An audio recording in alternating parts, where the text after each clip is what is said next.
Hello friends, welcome to our Photoshop tutorials. Today we will learn how to make digital signature in Adobe Photoshop.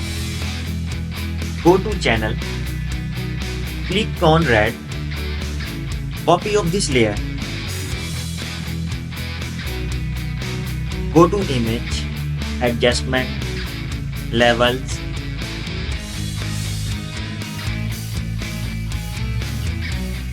Click OK. Click here for selection. Select inverse.